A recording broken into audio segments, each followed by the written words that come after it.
विद्यार्थियों नमस्कार। History by captain doctor Rajendra ऐतिहासिक अध्ययन की श्रृंखला में मैं आपका फिर से स्वागत और अभिनंदन करता हूं। विद्यार्थियों, मेरी आज की कक्षा महाराजा गंगा सिंह विश्वविद्यालय बीकानेर के बीए द्वितीय वर्ष के प्रथम प्रश्न पत्र के विद्यार्थियों के लिए है और आज मैं आपसे बात करूंगा उस टॉपिक के बारे में जिसे मैंने इससे पहले की क्लास में छोड़ा था।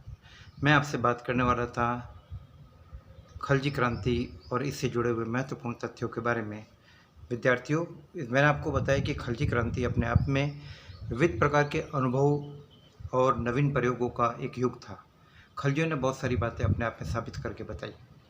जब मलिक जलालुद्दीन फिरोज खलजी के नेतृत्व में खलजियों ने ममलुक तुर्की सुल्तानों की सत्ता को पलटा था, तब उन्होंने किसी भी प्रकार से यह दावा नहीं किया कि हम सत्ता के अधिकारी इसलिए हैं कि हम किसी पौराणिक वीर के राजघराने से ताल्लुक़ रखते हैं या हमारा कोई दैवी उत्पत्ति किया सिद्धांत है। खलजियों ने इस बात को अच्छी तरीके से साबित करके दिखाया कि राज्य करने के लिए और सत्ता पर नियंत्रण करने के लिए किसी भी प्रकार के रक्त की पवित्रता या रक्त शुद्धता की आवश्यकता नहीं है, और नहीं ये ज़रूरी है कि आपका ताल्लुक़ किसी दैवीय उत्पत्ति से हो या आपका ताल्लुक़ किसी पौराणिक वीर से हो।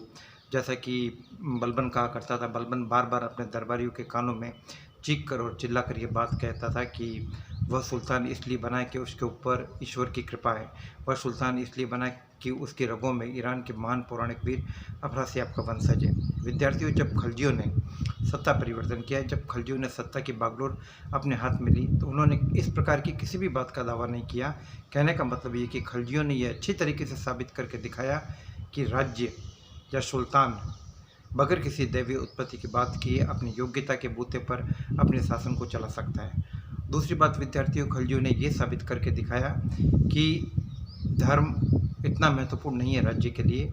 राज्य धर्म के बिना न केवल स्थापित हो सकता है बल्कि सफलतापूर्वक चल भी सकता है। जैसा कि बयाना के काजी मौलाना मुगीसुद्दीन के साथ अलाउद्दीन का जो वार्तालाप हुआ था वो इसी बात की पुष्टि करता है। तो खलजियों ने अपने आप में बहुत सारी बातें साबित करके दिखाई, और इससे पहले मैंने आपको इससे पहले की कक्षा में यह बताया कि किस प्रकार से 20 जुलाई 1296 को सुल्तान अलाउद्दीन खलजी ने अपने दामाद, अपने ससुर और अपने चाचा जलालुद्दीन फिरोज खलजी की हत्या करने के बाद शासन की बागडोर अपने हाथ में ली। और इतिहासकारों ने कहा कि अभी मृत सुल्तान जलालुद्दीन फिरोज खलजी के कटे हुए सर से खून बही रहा था कि शाही चंदोबा ऊपर उठाया गया और अलाउद्दीन को सुल्तान घोषित कर दिया गया। आइए विद्यार्थियों, आज मैं इस कक्षा में पार्ट 2 में खलजी क्रांति पार्ट 2, इसके अंतर्गत मैं आपसे आज बात करूंगा सुल्तान अलाउद्दीन खलजी के बारे में। वो सुल्तान अलाउद्दीन खलजी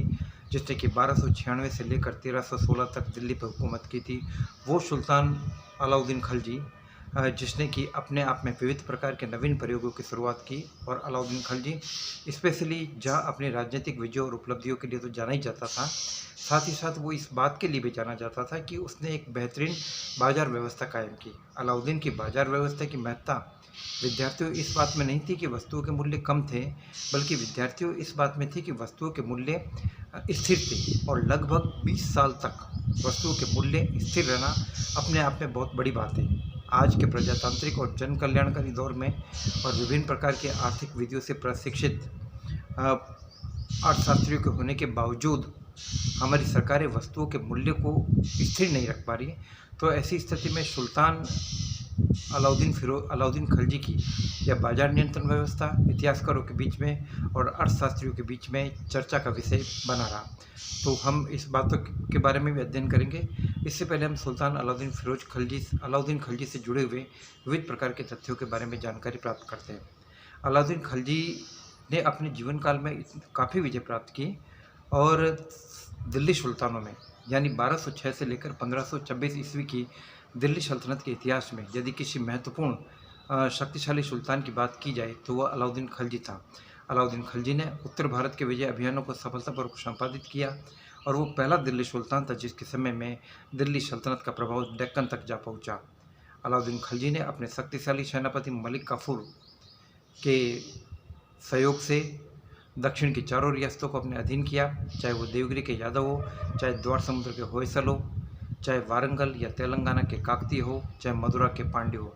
तो दक्षिण में एक बहुत बड़ी व्यवस्था कायम करना, दक्षिण के राज्यों से अपनी हुकूमत स्वीकार करना, उत्तरी भारत में अपना राजनीतिक प्रभुत्व कायम करना और साथ ही साथ शक्तिशाली मंगोल हमलों का सफलतापूर्वक मुकाबला करना। यह अलाउद्दीन के एक ऐसे कदम थे जिसने कि अलाउद्दीन को काफ़ी चर्चित बना दिया और इसके साथ ही साथ अलाउद्दीन के दिमाग में कुछ विचारों की उत्पत्ति के पीछे भी इतनी सारी सफलताएं जिम्मेदार थी। अलाउद्दीन ने यह निश्चय किया कि वह सिकंदर की तरह विश्व विजय करेगा और उसने सिकंदर शानी अर्थात द्वितीय सिकंदर की उपाधि धारण की और दूसरा उसने यह तय किया कि वह एक नया धर्म चलाएगा। तो ऐसी स्थिति में दिल्ली के कोतवाल अलाउल मुल्क ने, जो अलाउद्दीन का काफ़ी विश्वास पात्र था और अलाउद्दीन जिसकी बात पर यकीन करता था, भरोसा करता था, जिसकी बात को वो शिद्दत के साथ सुना करता था, तो दिल्ली के कोतवाल अलाउल मुल्क ने अलाउद्दीन को ये सलाह दी कि सुल्तान, जहाँ तक हो बेहतर ये है कि आप धर्म के मामले में नहीं उलझे, क्योंकि धर्म का काम मौलवियों का काम है, उलेमाओं का काम है। और विश्व विजय की बात है तो इसमें कोई संदेह नहीं कि आप विश्व विजय कीजिए, लेकिन उससे पहले अभी भी हिंदुस्तान जीतना बाकी है। तो अलाउद्दीन की महत्वाकांक्षाएँ अपने आप में बेजोड़ थी। अलाउद्दीन की महत्वाकांक्षाएँ ऐसी थी जिनका कोई मुकाबला नहीं था। अलाउद्दीन की धर्म के बारे में स्पष्ट नीति थी। उसने बयाना के काजी मौलाना मुगिशुद्दीन के साथ एक वार्ता की और मौलाना मुगिशुद्दीन को उसने बुलाया और उसने मौलाना मुगिशुद्दीन से कुछ बातों पर चर्चा की, जैसे कि उसने ये कहा कि मौलाना की एक खराज गुजर के रूप में, टैक्स देने वाले व्यक्ति के रूप में हिंदुओं की क्या स्थिति होनी चाहिए। तो मौलाना का ये कहना था कि धर्म ग्रंथ, शरीयत और ये सब ये बताते हैं कि यदि टैक्स लेने वाला अधिकारी हिंदू से लगान में चांदी मांगे तो हिंदू को बेझिझक सोना देना चाहिए और यदि लगान अधिकारी उनके मुंह में धूल डालना चाहे तो बेशक उनको खा लेनी चाहिए। तो इसके अलावा अलाउद्दीन ने दूसरा प्रश्न ये पूछा कि खराज के बारे में, खराज नहीं बल्कि खम्स के बारे में इस्लाम क्या कहता है। विद्यार्थियों, खम्स वो हिस्सा है जो मुस्लिम सेनाएं जब किसी राज्य पर आक्रमण करती थी तो लूटपाट के दौरान जो माल प्राप्त होता था उसको खम्स कहा जाता था। और इस युद्ध की लूट में खम्स में शरीयत ये कहते थे कि 80% हिस्सा सैनिकों में बांट दिया जाए और 20% हिस्सा सुल्तान अपने खजाने में रखे। तो इस बारे में अलाउद्दीन खिलजी ने मौलाना मुगिस से पूछा कि आप क्या कहते हैं इस बारे में। तो उनका ये कहना था कि भाई सुल्तान, शरीयत ये कहती है कि 80% 80% भाग सैनिकों में बांटा जाए और 20% आप रखें। लेकिन सुल्तान अलाउद्दीन खिलजी ने ऐसा नहीं किया। उसने 20% हिस्सा सैनिकों में बांटा और 80% अपने आप में रखा। तो इस प्रकार सुल्तान अलाउद्दीन उन सुल्तानों में से था जिसने धर्म का प्रयोग केवल राज्य के हित के लिए किया।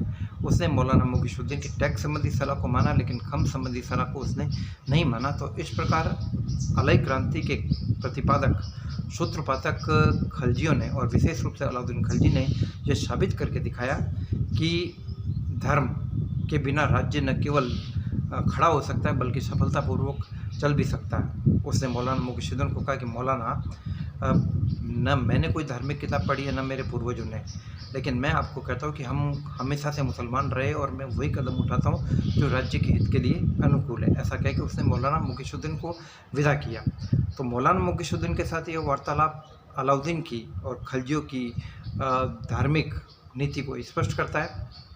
और मैं आपको बता दूं कि जहाँ अलाउद्दीन ने अपने आप को खलीफा का दाहिना हाथ का, यामीन उल खिलाफत नासिर अल अमीर अल मोमिनीन, that means right hand of the खलीफा and the faithful commander of the Islam, खलीफा का दाहिना हाथ और इस्लाम का वफादार। लेकिन उसके बाद आगे आने वाले उसके उत्तराधिकारी सुल्तान कुतुबुद्दीन मुबारक खिलजी ने खुद अपने आप को खलीफा कहना चालू किया। तो यह खलजियों की स्थिति बताती है एक प्रकार से उनकी धार्मिक नीति को, उनके धार्मिक मामला को। विद्यार्थियों, इससे आगे की क्लास मैं आपसे 2 भागों में और डिस्कस करूँगा, 2-3 भागों में। आज मैंने आपको बताया कि किस प्रकार से सुल्तान अलाउद्दीन खिलजी ने धार्मिक मामलों के बारे में अपनी नीति को स्पष्ट किया। और दूसरा बात यह है कि निरंकुशता की नीति की अगर बात किया जाए तो सुल्तान अलाउद्दीन खिलजी ने निरंकुशता की नीति को उस चरम सीमा तक पहुंचा दिया जिसकी तुलना फ्रांस के सम्राट लुई 14वें से की जा सकती है। जहाँ लुई 14वें ने अपने आप को कहा कि आई एम द स्टेट, मैं ही कानून हूँ, जहाँ लुई 14वें ने ये कहा कि कोई भी शब्द इसलिए कानून है कि वो मेरे मुंह से निकला हुआ है, तो बिल्कुल वही स्थिति शक्तिशाली दिल्ली सुल्तान अलाउद्दीन खिलजी की थी। इसके बाद मैं आपसे विद्यार्थियों से चर्चा करूंगा अगली क्लास में सुल्तान अलाउद्दीन खिलजी की दक्षिणी नीति के बारे में। सुल्तान अलाउद्दीन खिलजी की दक्षिणी नीति इतिहासकारों के बीच में महत्वपूर्ण रही है और अध्ययन का विषय रही है। और मैं आपको ये बता दूं कि सुल्तान अलाउद्दीन खिलजी ने दक्षिण के बारे में उसी नीति का अनुकरण किया जो उससे कई साल पहले, लगभग 1000 साल पहले शक्तिशाली गुप्त सम्राट समुद्रगुप्त जिसको भारत का नेपोलियन कहा जाता है, उस नीति का अनुकरण के समुद्रगुप्त ने भी दक्षिण के राज्यों को जीता, लेकिन वो जानता था कि पाटलिपुत्र से दक्षिण का कंट्रोल मुश्किल है, इसलिए उसने उन राज्यों से कर वसूल किया। उन राजाओं के सिक्कों पर परम भागवत की उपाधि उत्कीर्ण कराई, उनके झंडों पर गरुड़ की आकृति उत्कीर्ण करवाई और उनकी कन्याओं से अपने राजकुमारों का विवाह किया और इसके बाद उसने उनको आंतरिक मामलों में स्वतंत्र कर दिया। तो बिल्कुल यही नीति सुल्तान अलाउद्दीन खिलजी ने भी अपनाई। वो ये जानता था कि दिल्ली से बैठकर डेक्कन को कंट्रोल करना काफ़ी मुश्किल काम है, इसलिए उसने दक्षिण की इन चारों रियासतों को स्वतंत्र कर दिया। उन रियासतों को यह कहा कि आप नियमित रूप से कर चुकाते रहिए और आप हमारी अधीनता स्वीकार कीजिए, आंतरिक मामला में आप पूरी तरीके से स्वतंत्र हैं। तो इसके बाद की आगे की कक्षा में विद्यार्थियों मैं आपसे पार्ट 2 के अंदर सुल्तान अलाउद्दीन खिलजी की दक्षिण की नीति और सुल्तान अलाउद्दीन खिलजी के उत्तर भारतीय अभियान और मंगोलों से किस प्रकार से उसने मुकाबला करते वक्त दूरदर्शिता दिखाई, योग्यता और बहादुरी का परिचय दिया, इन तमाम पहलुओं का विश्लेषण मैं आगे की क्लास में करूँगा। तब तक स्वस्थ रहिए। जय भारत, जय हिंद।